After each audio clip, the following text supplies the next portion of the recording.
the misinformation and disinformation bill, it received a huge backlash. Ultimately, what this boils down to is a ministry of truth. This legislation will arbitrarily deny freedom of speech. We must oppose this bill with every ounce of our breath. Now, Albanese's government doesn't much care what Conservatives and Libertarians think of their bill, probably because there are a lot of seats involved for Labor that might ditch them in the next election. They do seem to be worried about what religious groups are saying about it. We understand that there has been concern from a variety of faith organisations that their religious views should not be considered as part of this rubric. And so they have withdrawn the bill and temporarily to include a conditional religious exemption.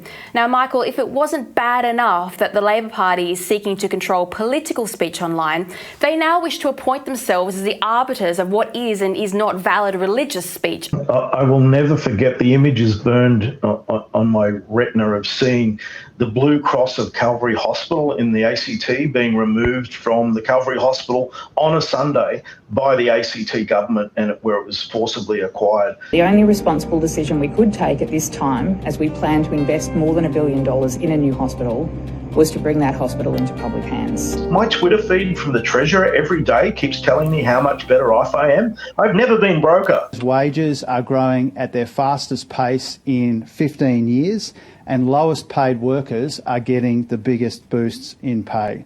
Seriously, that's not the truth, but that won't be covered by this misinformation and disinformation bill.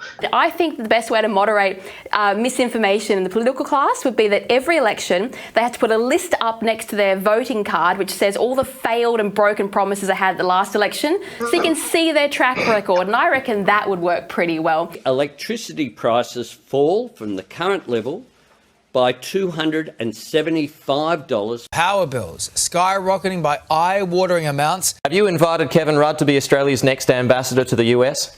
No.